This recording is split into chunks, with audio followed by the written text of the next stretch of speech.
눈이 쌓이듯 공주의 작은 마을엔 오랜 세월이 쌓였습니다. 이곳엔 오래전부터 지금까지 뜨거운 삶의 이야기가 이어지고 있습니다. 그 옛날 계룡산 자락에선 거칠고 투박한 도자기를 빚었습니다. 오묘한 회백색 바탕에 검은 선으로 그림을 그린 계룡산 철화 분청사기. 질박한 그릇 위에 순수한 자유를 그려넣던 계룡산 자락 아래 옛 사기장들. 흙질, 붓질, 볼질을 이어받아 오늘의 도예가들은 다시 순수를 빚습니다.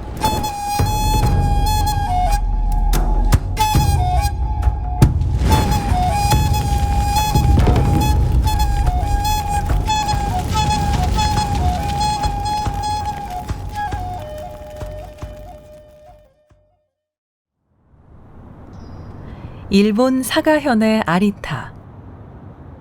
마을의 가장 높은 곳은 한 사람을 기리는 비석이 있습니다. 그의 이름은 이삼평. 아리타 사람들은 그를 위해 매년 제사를 드립니다. 도조제는 작은 산골 마을에서 가장 중요한 행사 중 하나죠.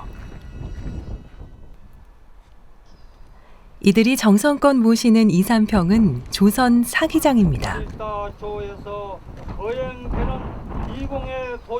한국에서도 매년 도조제에 참석하고 있죠.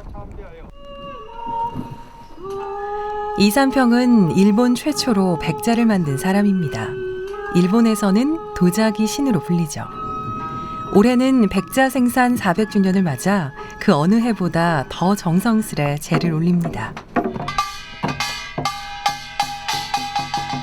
그리고 이곳에 고국의 소리가 울려 퍼집니다.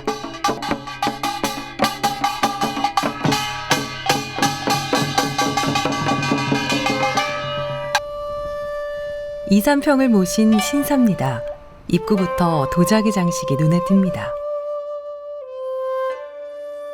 그들이 신으로 모시는 이삼평. 이삼평에 대한 아리타 사람들의 존경과 감사의 마음이 얼마나 큰지 느낄 수 있습니다. 先輩たちも李三平さんに感謝をするという。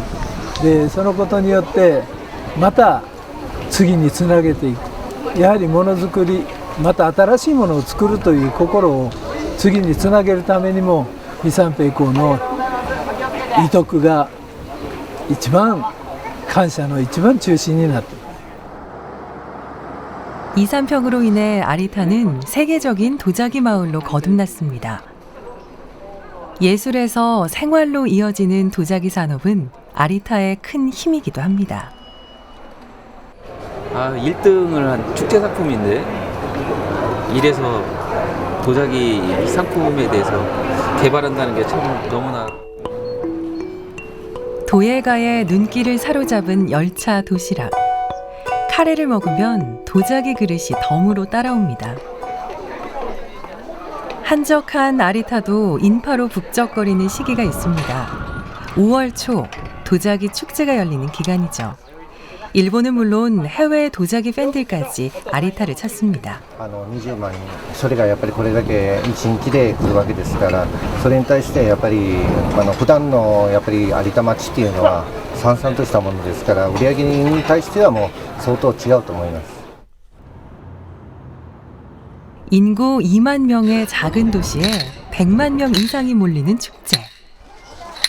올해 113회를 맞는 도자기 축제는 지역 경제와 문화를 견인해 왔습니다. 아리타는 그야말로 도자기로 잘 먹고 잘 사는 마을이 됐죠. 비단 아리타만의 이야기는 아닙니다. 중세 외구가 근대 일본으로 발전하고 성숙할 수 있었던 가장 큰 원동력은 무엇일까요? 저는 바로 거기에 도자기가 있다고 생각을 합니다. 1868년 도쿠가와 막부와 사조 연합군에 의한 전투가 지금의 도쿄 우에노에서 대대적인 전투를 벌입니다. 이때 도쿠가와 마쿠를 물리친 가장 큰 힘이 바로 암스트롱 대포였다는 거였습니다. 그럼 이 암스트롱 대포를 구입한 돈은 과연 어디서 나왔을까요? 바로 그 돈이 도자기에서 나온 돈입니다. 이 사가번이 도자기를 팔아서 번 돈으로다가 암스트롱 대포를 만들고 그리고 군함을 만들어서 도쿠가와 마쿠를 물리칠 수 있었던 가장 큰 힘을 제공한 것입니다. 그러니까 아리따가 있는 사가번이야말로 오늘날 메이지 유신 탄생의 가장 큰 주역이라고 할 수가 있는 것입니다. 일본을 일으킨 도자 산업. 그 시작은 조선 사기장 이삼평이 열었습니다. 이삼평 14대 손이 운영하는 도자기 공방. 일본 땅에서 최초로 백자를 만들었던 선조의 숨결을 후손은 꼭 이어가고 싶어 합니다.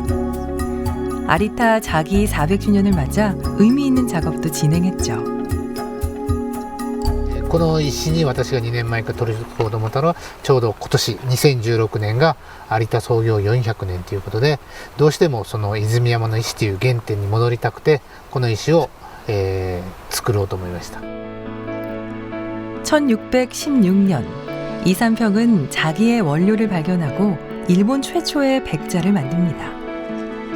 이로써 일본의 운명을 바꾼 자기의 시대가 열린 거죠. 가마터와 유물이 전부인 계룡산과 달리 이곳에는 스승이 있고 도자기의 원천인 원료가 남아 있습니다. 공주의 도에 가는 참 많은 생각이 듭니다.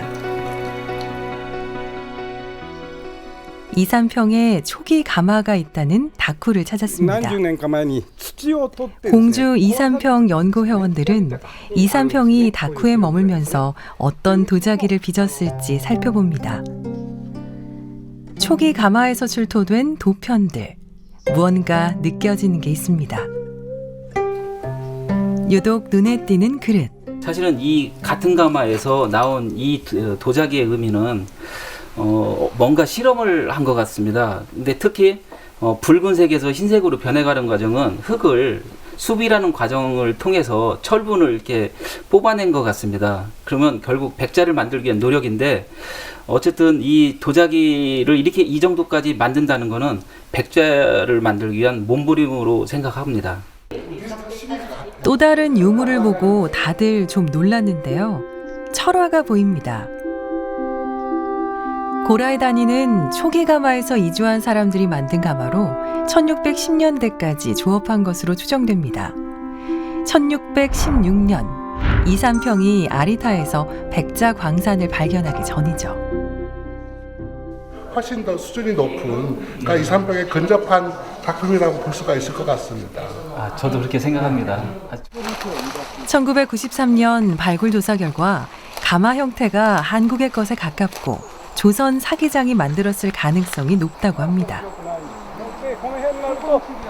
この辺の人たちはこの辺りに李三平が焼いた窯があるっていうのはみんな言ってたんですよ。ただそっちであるのかこっちにあるのかわからなかったけどここでその断面このね、ここにこういうものが出てきてからここに本体があるんだな。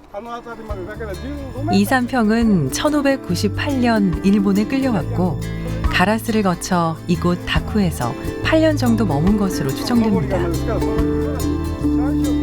고향에서도 그 기록이 남아있지 않고 끌려온 땅에서도 이름을 찾기 어려운 옛 사기장.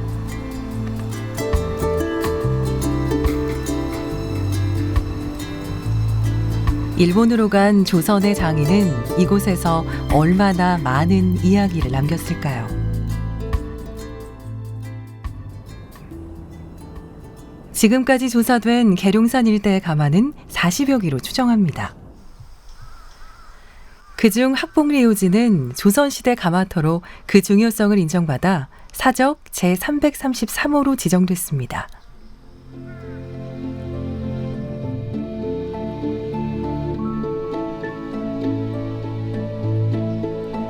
계룡산은 일제강점기부터 일본인들에게 중요한 도자기 가마로 인식됐습니다.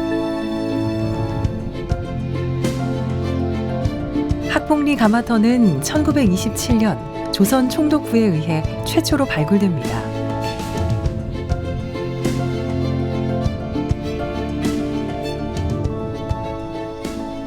당시 발굴 조사를 통해 다양한 도편들이 발견됐는데요.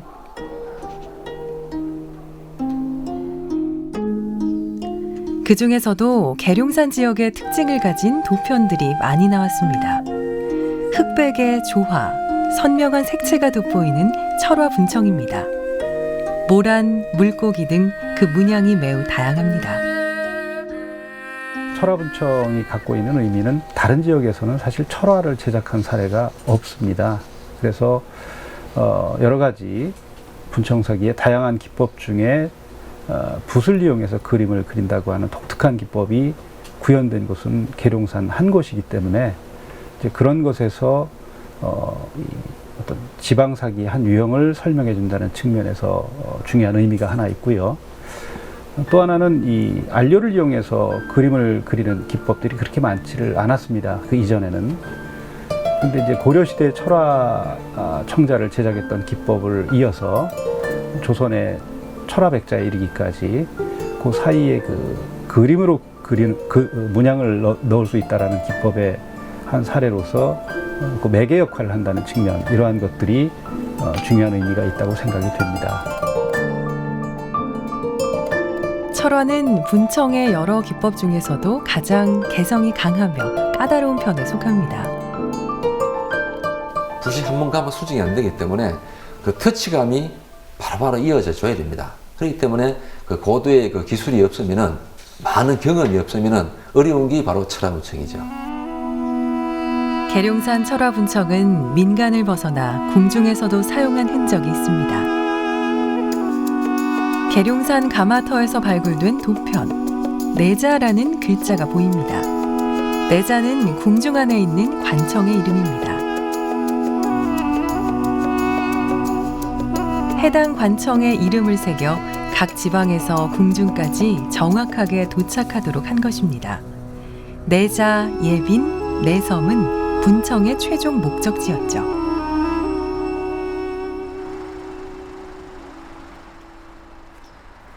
계룡산 자락 아래 공암굴. 도예가 이재황 씨는 요즘 이곳을 자주 찾습니다. 예, 이 동굴은 암석질이 홍색 장석 화강암입니다. 이 홍석 장석 화강암은 유약으로 쓸 수 있는 아주 지구상에 단 한 가지 암석인데요. 분쇄를 해서 아주 고운 가루를 내면 검정색의 분청사기 철화 안료를 채취를 할 수 있습니다. 1993년부터 계룡산 일대에서 철화 원료를 찾다가 자철석을 발견합니다. 이제 이 곱게 가른 이 돌가루는 유약이 됩니다. 이 유약 속에는 아직 걸러지지 않는 철분이 있는데, 자석을 이용해 철 성분만 골라냅니다. 물을 붓고 섞으면 철화분청의 안료가 만들어집니다. 오묘한 회백색의 태토 위에 거친 듯 자유로운 선이 춤을 춥니다.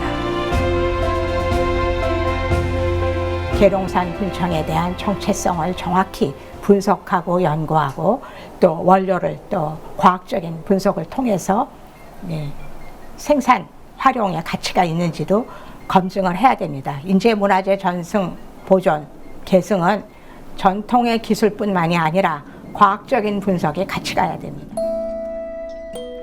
계룡산 북쪽 능선 아래 아늑하게 들어선 마을. 계룡산 도예촌은 1992년 10여 명의 젊은 도예가들이 일군 마을입니다. 아무것도 없는 산골에서 이들은 직접 흙을 나르고 벽돌을 쌓으며 공방과 생활터전을 마련했습니다. 20년이 훌쩍 넘은 지금은 아이들부터 외국인들까지 찾아오는 계룡산의 명소가 됐죠.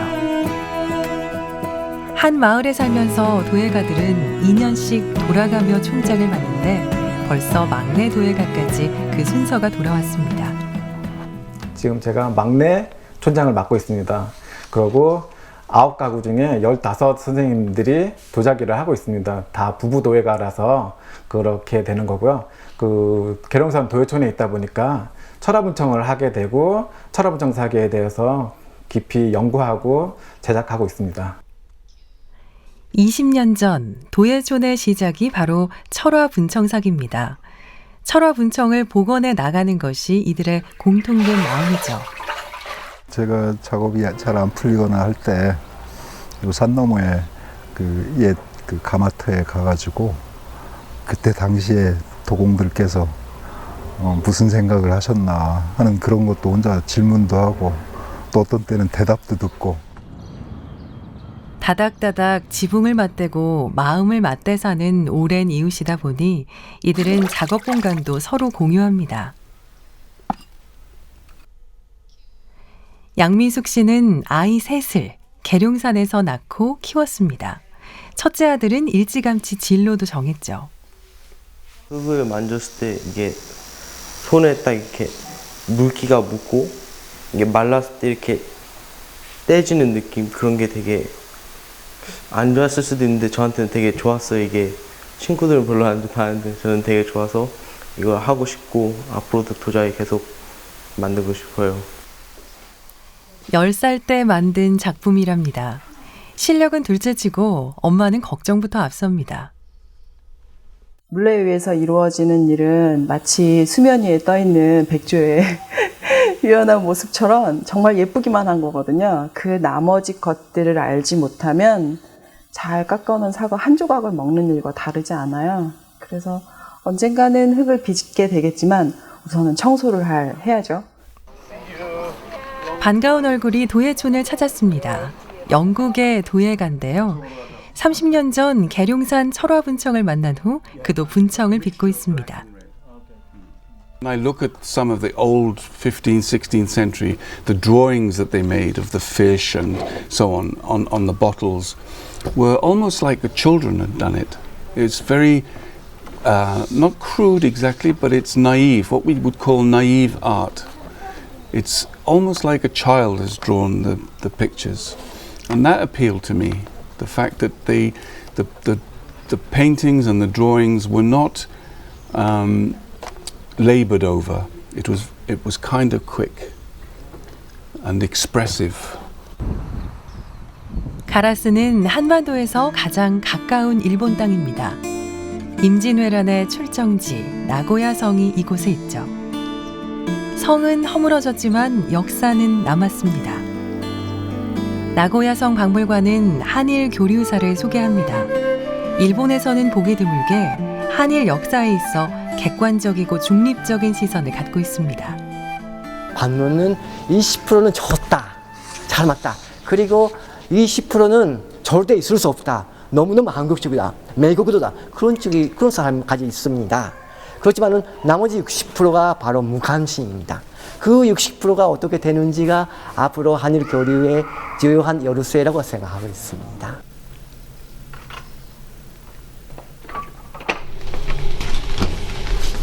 수장고를 열어 우리에게 보여줄 것이 있다고 하는데요. 그가 꺼낸 것은 바로 철화분청사기입니다. 1년에 한 번 특별 전시 때나 모습을 드러내는 나고야성 박물관의 가장 귀한 보물입니다.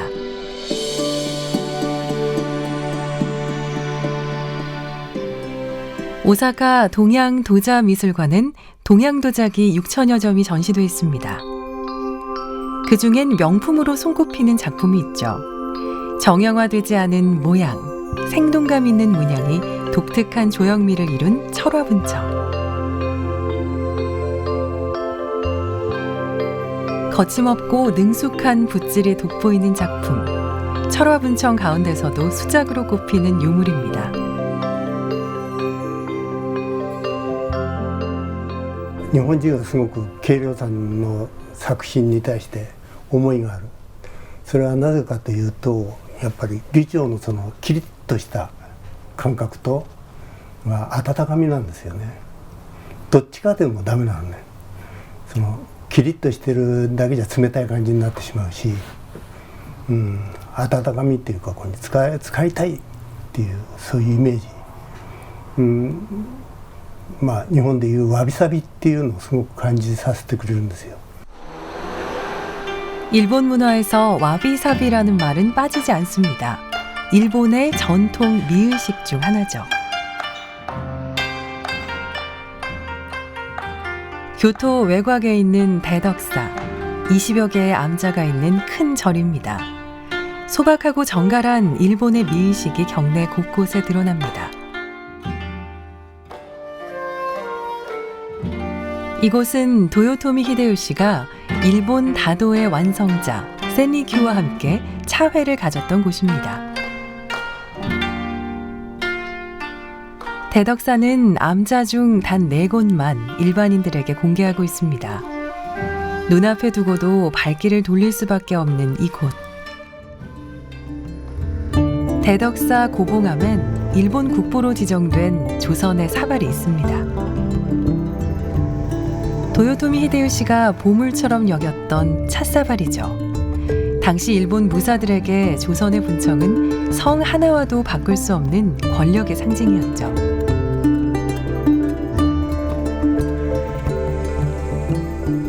이들이 조선 분청에 열광한 이유, 소박함과 간소함을 강조하는 와비사비의 정신. 그것에 어울리는 것이 바로 조선의 분청이었습니다.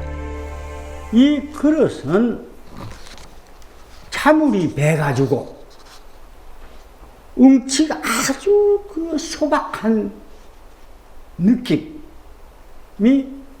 몸에 닿는 거예요. そういうものでもやっぱり使ってくると雨漏れって言って、まあ反対悪く言えばシミなんだけど、それがまた一つの景色っていう感覚になってくるんですよね。まあただ純白の白いものでなくて、そこにポッとこうに変化してくる。そういうのがだんだん愛しくなってくるよね。 사가현에는 아리타와 함께 일본을 대표하는 도자기 도시 가라스가 있습니다. 마을 곳곳엔 조선인들의 흔적이 남아 있습니다.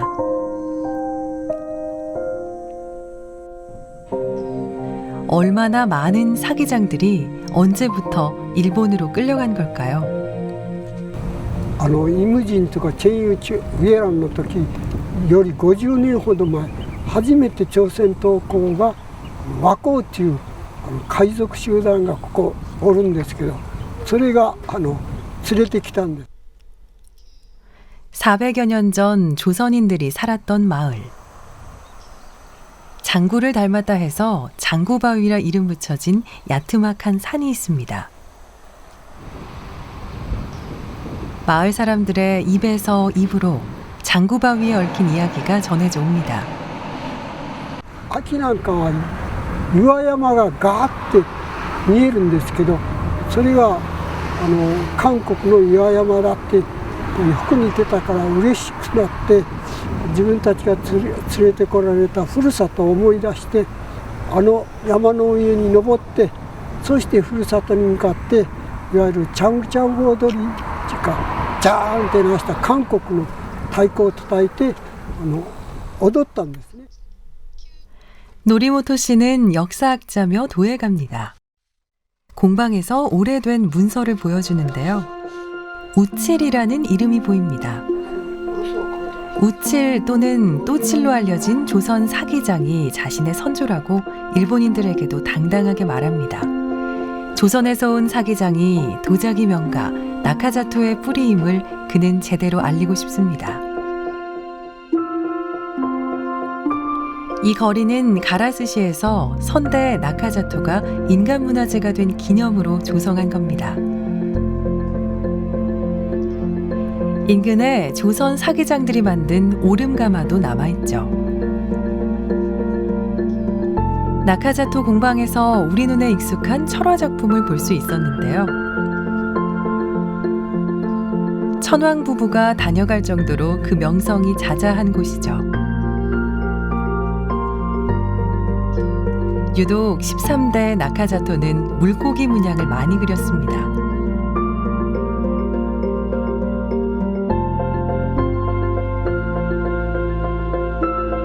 계룡산 철화분청의 영향으로 보입니다. 14대 나카자토 역시 계룡산 철화분청에 대해 잘 알고 있습니다.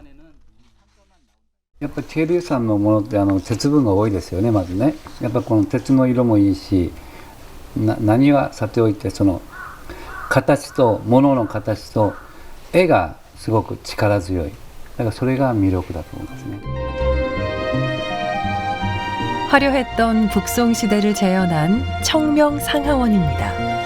북송시대는 부유함과 화려함이 천하제일인 번영의 시기로 엄청난 경제력을 바탕으로 찬란한 문화를 꽃피웠습니다.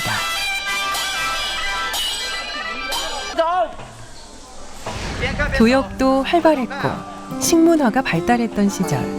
또한 이 시기는 중국 도자사의 황금기라 불리던 때죠.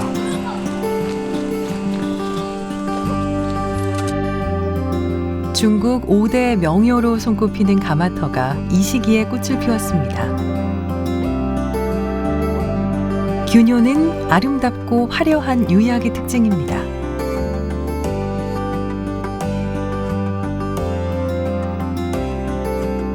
그 아름다운 도자기는 오늘도 여전히 물레 위에서 빚어지고 있죠.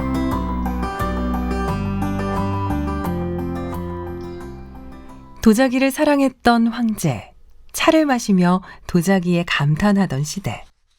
균요의 도자기를 만나러 박물관을 찾았습니다. 박물관장이 보여준 도자기 한 점. 균요 지역에서는 흔하지 않은 것으로 철화분청과 비슷합니다. 넓은 박물관 한켠에 균요의 화려한 빛깔과는 전혀 다른 느낌의 유물들이 있습니다. 그중 우리에게 익숙한 물고기 문양이 유난히 눈길을 끕니다.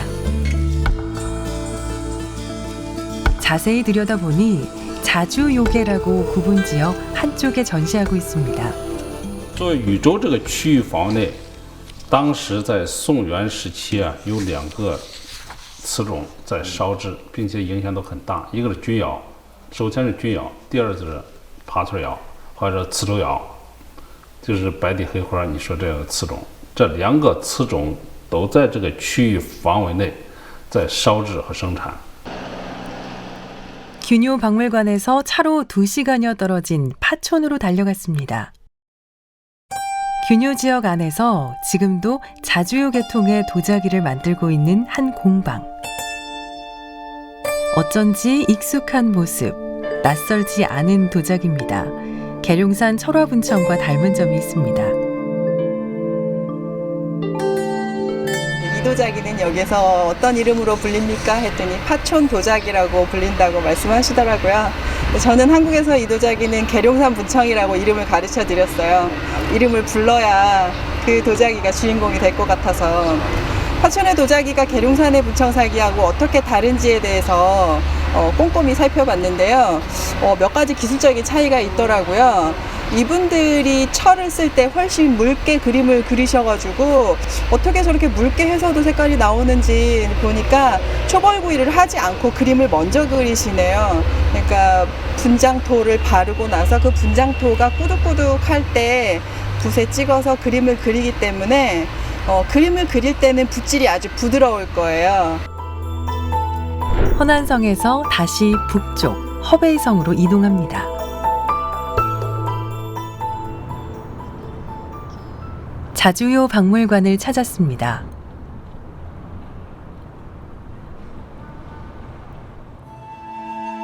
자주요는 중국 민요를 대표하는 요지입니다. 민간의 그릇으로 자유롭고 호방한 것이 자주요의 특징입니다.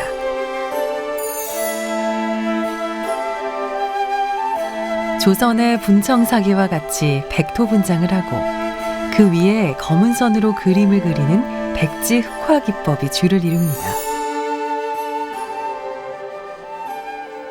这件梅瓶，我们瓷料的化妆土在北朝时就开始使用，但是不普遍。到隋代，使用比较多。那么到唐代，这个所有的瓷器、瓷料的瓷器就全部上化妆土了。从唐代以后，就是这个用毛笔绘画这种2次装饰就开始普遍，所以化妆土是在瓷器的这个第2次装饰上一个必须的一个过渡和手段。这个咱们这个韩国的这个粉青瓷呢，也和瓷料这个过渡是一模一样的，题材内容非常相近，比如花卉啊，也有鱼虫啊、老虎啊，包括有文字装饰。这个磁州窑和讽庆瓷都有非常相像的内容。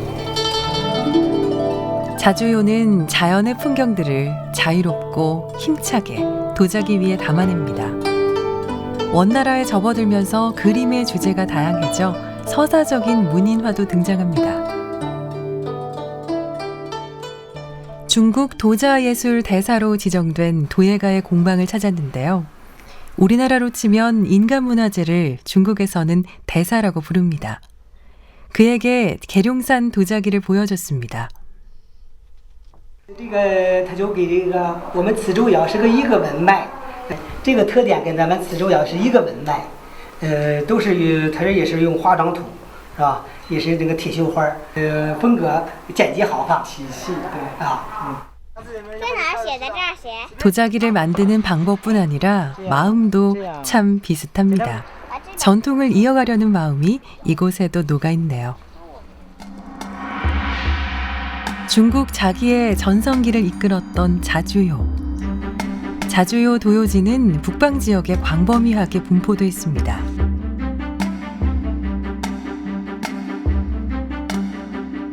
평지에 반원형의 구조로 지어진 전통 가마. 만두처럼 생겼다고 해서 만두요라고 부릅니다. 거대한 가마 안에서는 자유롭고 호방한 민간의 그릇들이 만들어졌습니다.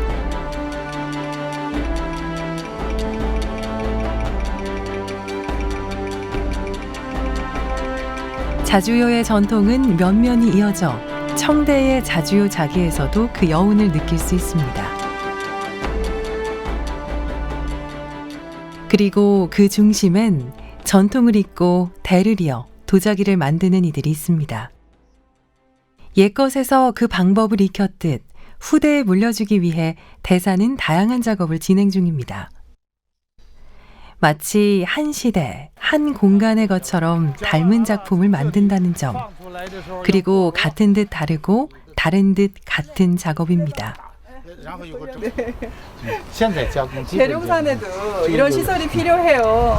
국립공원이라 흙을 마음대로 캐서 쓸 수도 없지만 계룡산 철화분청사기라면 계룡산 자락에 흙을 좀 캐서 저희가 조금씩이라도 작업에 더군다나 예전 것을 복원하는 것들이라면 이렇게 해서 여기에서 배워간 것처럼 흙물을 좀 섞어가지고 그 도자기 흙으로 빚어야 진짜 우리 시대 계룡산 철화분청사기가 계룡산 자락에서 만들어지겠죠.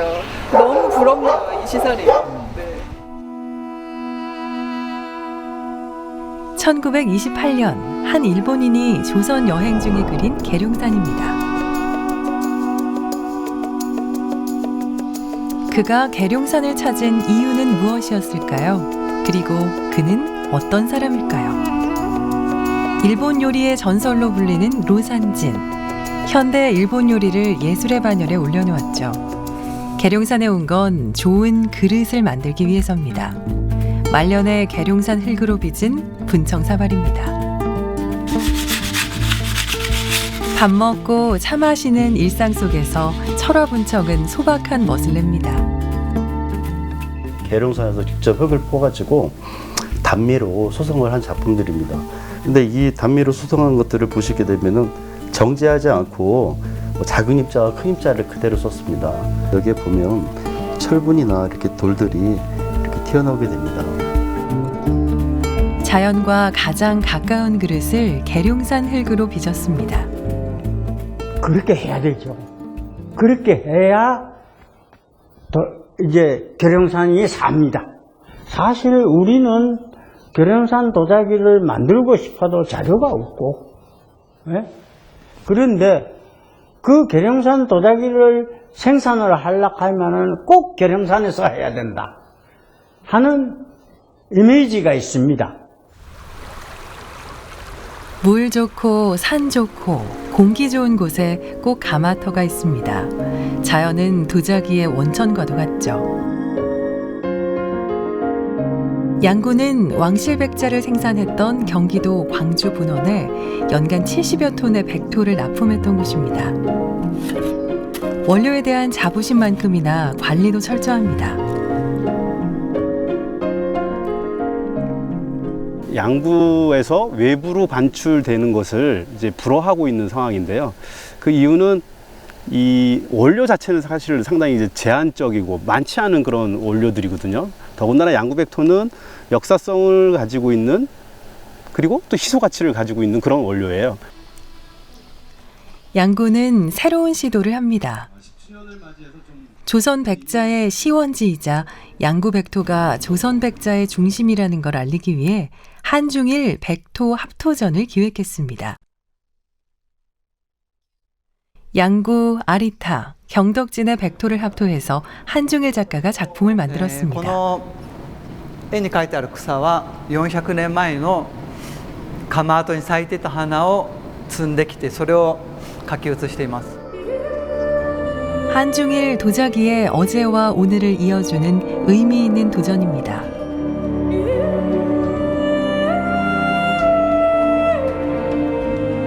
原料の交流だけでなく400年前と同じように技術の交流もできたら素晴らしいことだと思います。 백자 연구소를 통해 원료를 분석하고 전통 기법을 계승하는 등 양구 백토의 가능성을 끊임없이 확장시켜 나가고 있습니다.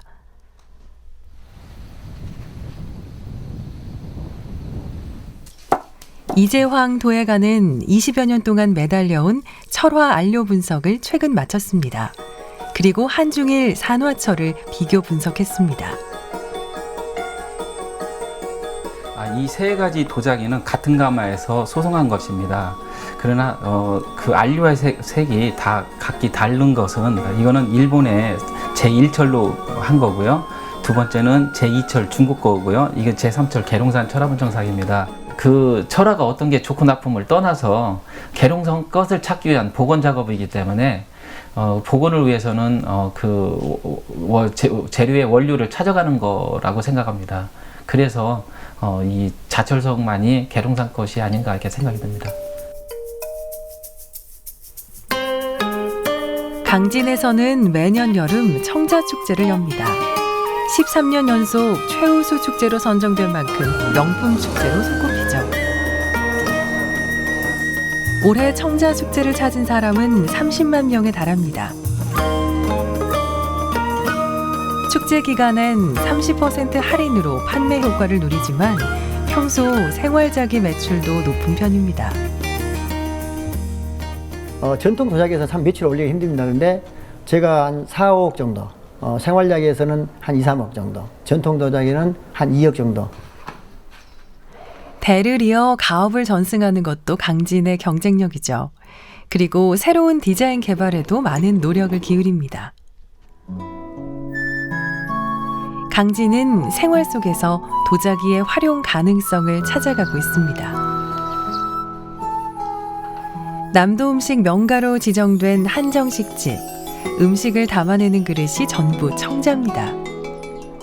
가짓수도 많은 한정식을 일일이 청자에 담아내는 건 자부심만으로는 어려운 일입니다. 지자체의 지원과 손님들의 호응이 큰 몫을 하죠. 처음에는 음식으로 이제 보시다가 그 다음에 이제 그릇을 보시는데 그릇이 다 청자에 담아져 있으니까 아무래도 대접받는다는 느낌을 많이 받으신 것 같더라고요. 도자도시가 도자기를 어떻게 활용하는지는 매우 중요합니다. 가라스에서는 최근 새로운 도전을 했는데요. 唐津焼の器に注いだ、地酒による乾杯を推進する条例というのを昨年12月に、策定をいたしました。でこれは飲食店の組合の方々、あるいは旅館を営んでいる方々、いろんな方々からの要望をいただいて、唐津焼をもっと唐津市民の皆さん方が唐津焼に親しんで、そしてもっと使っていただいて、唐津焼の良さを認識していこうということを盛り込んで。 120년의 전통을 자랑하는 가라스의 한 료칸.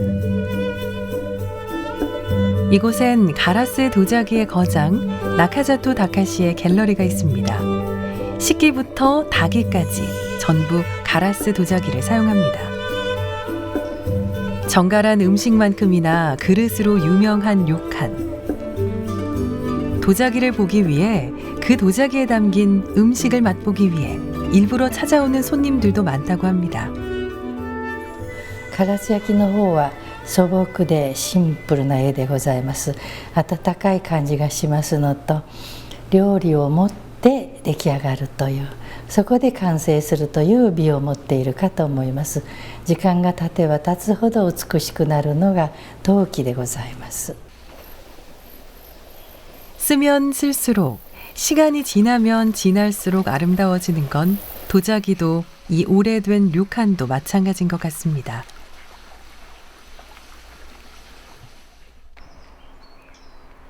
맛있는 음식을 멋있는 그릇에 담을 때 테이블이 더욱 빛나겠죠. 그 빛나는 순간을 맛보고 싶은 이들을 위해 가라스에서는 안내 책자를 만들었습니다.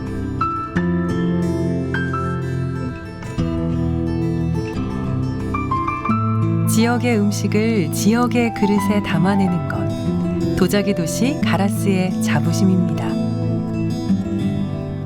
ちょっと持ってきていいものがあるんですよ。 특별히 보여주고 싶은 건 갈라지고 깨진 그릇입니다. よく割れます。だからそれを修理して使うんですね。金継ぎ、金で漆で接着して、それをまた修復して使うんです。だからそれがまたわびさびの世界で、それが景色になるんです。 세월의 흐름이 그릇 안에 담겨지는 건데요. 그릇에도 경치가 있네요. 사람과 사람이 마주 앉아 마음을 나누는 자리.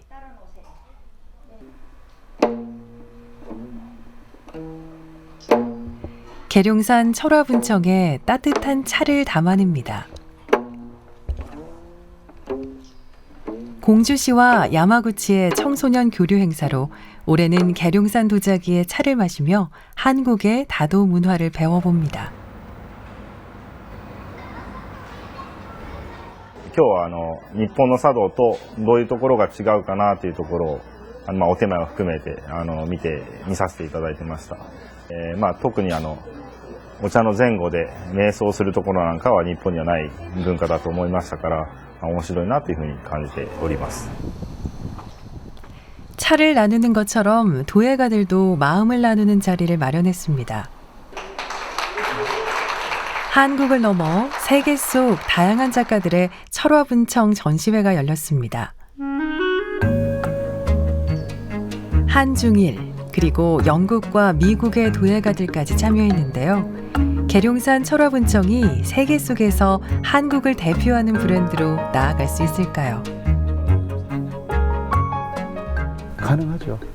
가장 가변성이 높고 또 한국의 어떤 미를 대표할 수 있는 기법이 분청사기 기법이 아닌가 생각이 됩니다. 근데 분청사기는 그렇게 도자기를 만드는 나라가 흔치 않습니다. 기법도 다양할 뿐만 아니라 그 기법을 서로 섞어가지고 또 다른 기법을 탄생시킬 수도 있거든요. 그래서 향후 한국이 도자기 강국으로서 자리매김하는데 분청사기 기법을 여러 가지 방식으로 응용한다면 아마 새로운 한류 브랜드, 새로운 한류 도자기를 충분히 탄생시킬 수 있을 것이라고 생각합니다. 예술성에 실용성을 더하는 것, 철화분청이 쉽게 물을 흡수하는 점을 최근 보완했는데요.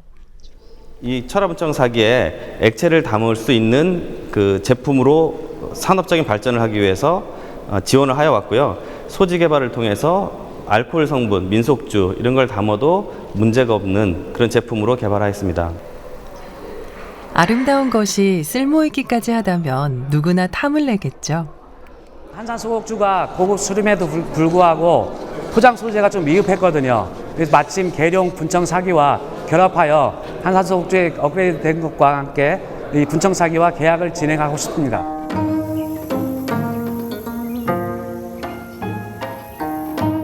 철화분청 위에 꽃이 피었습니다. 옷을 만들고 밥을 짓는 이호재 씨는 새 그릇을 만나 설렙니다. 계룡산 도자기에 공주의 음식을 그녀만의 감성을 더해 담아냅니다. 그릇은 음식을 만나 다른 색깔과 풍경을 입습니다. 음식을 어떻게 담지? 했는데 전혀 다른 얼굴이 나오네요. 어머 세상에. 음식도 그릇도 다 자연에서 온 것. 계룡산의 그릇에서 마음을 편안하게 하는 흙내음이 묻어납니다. 공주의 철화분청이 우리에게 고유 명사로 익숙하게 그렇게 다가오는 오늘 그 첫 출발인 날인 것 같아요. 꼭 그래야 되죠. 문화 강국이란 공주 철화분청의 음식을 담으면서 소박한 아름다움을 느끼는 게 그런 사람이 많아지는 세상이 문화 강국이지 싶고요. 오늘 제가 그 체험을 했어요. 이건 간증이에요.